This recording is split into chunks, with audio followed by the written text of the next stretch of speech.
नमस्कार, मैं पंकज प्रसून। झारखंड में आदिवासियों मूलवासियों की सरकार है, झारखंडियों की सरकार है, सारे फैसले झारखंड के हित में लिए जा रहे हैं। नेताओं के ये भाषण आपने बहुत बार सुने होंगे, लेकिन भाषण और हकीकत में क्या फर्क है वो मैं आपको बताता हूं। आप झारखंड के बड़े शहरों से थोड़ी दूर किसी भी गांव में चले जाइए और किसी भी नौजवान से आप बात कर लीजिए कि उनके लिए आज की तारीख में सबसे बड़ा मुद्दा क्या है। वो कहेंगे रोजगार। रोजगार कैसे मिलेगा?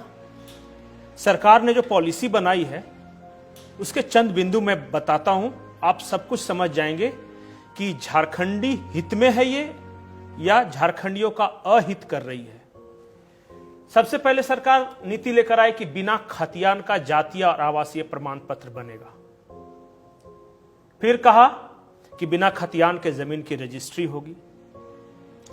फिर सरकार ने कहा कि नैक द्वारा जो ए और A+ का एग्जाम होता है वो जो पास करेगा वही झारखंड में प्रोफेसर बन सकता है, जबकि झारखंड में नैक A और A+ पास कराने वाले एक भी संस्थान नहीं है। उसके बाद जब टीचर की वैकेंसी की बात आई तो सरकार कहती है कि भारत का नागरिक यहां शिक्षक बन सकता है। ऐसा क्यों? जब बंगाल में बंगाली शिक्षक बन सकता है, पंजाब में पंजाबी शिक्षक बन सकता है, बिहार में बिहार का नागरिक शिक्षक बन सकता है, महाराष्ट्र में जब 75% शिक्षक के पोस्ट वहां के मराठी लोगों के लिए आरक्षित हैं, तो फिर झारखंड में भारत का नागरिक शिक्षक क्यों बन सकता है? क्या झारखंड के नागरिकों को हक नहीं है शिक्षक बनने का? और जब कोई भारत का नागरिक बन सकता है तो यह जाहिर है कि दूसरे राज्यों के लोग आएंगे यहां एग्जाम देने, उनका सिलेक्शन भी होगा। अब देखिए, ये तो हम रोजगार की पॉलिसी की बात कर रहे हैं। अब जो सरकार द्वारा जो एग्जाम लेने वाले, जो रोजगार देने वाली संस्थाएं हैं, उनके बारे में थोड़ा जान लीजिए। JSSC का ये पूरा हंगामा जो चल रहा है वो आप देख रहे हैं। क्वेश्चन पेपर लीक हुए, वो मोबाइल में वायरल भी हुए हैं, इसकी कोई जांच नहीं। अब एक नया ऑडियो आया है जिसमें यह दावा किया जा रहा है कि दो शख्स बात कर रहे हैं। एक कह रहा है कि 20 लाख रुपए में क्वेश्चन पेपर तुम्हें एडवांस में मिल जाएगा और रात भर तुम तैयारी कर लेना और उसके बाद अगले दिन एग्जाम देना। JSSC का जो सेंटर है वो कोलकाता रहता है, झारखंड में क्यों नहीं?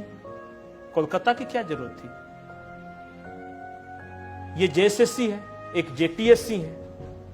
JPSC ने एग्जाम लिया, लेकिन नंबर्स जो हैं, जो कट ऑफ मार्क्स है, उसे वेबसाइट पे पब्लिश नहीं किया और नियुक्ति की अनुशंसा कर दी गई।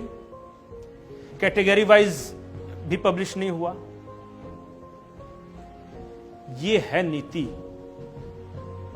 और ये है झारखंड के हित में नीति। आप लाख नारे लगाते रहे 1932 का खतियान, भाषा के मुद्दे पर, लेकिन जो सरकार नीति बनाएगी उसी के आधार पर सब कुछ होना है ना। अब जब नीति की बात आई तो एक और बेहद महत्वपूर्ण चीज मैं आपको बता रहा हूं। अभी 2 दिन पहले RBI की एक रिपोर्ट आई है, और इस रिपोर्ट की माने तो जो 5 राज्य जिन पर सबसे ज्यादा कर्ज है उसमें झारखंड है। झारखंड के अलावा पंजाब, राजस्थान, केरल और पश्चिम बंगाल। पिछले साल मैं 2020-21 की बात कर रहा हूं, झारखंड पे जो कर्ज चढ़ा था वो भारत में ये 7वें स्थान पर था, और अब ये टॉप 5 में आ चुका है, 3रे स्थान पर है। बेरोजगारी की बात करें तो झारखंड बेरोजगारी में टॉप 3 राज्यों में शुमार है। ये नीति है, हम जिस दिशा में बढ़ रहे हैं। RBI की रिपोर्ट तो साफ कहती है कि आप इनकम कम बढ़ा रहे हैं और खर्च ज्यादा कर रहे हैं। क्या आपको झारखंड के हालात पे रोना नहीं आता?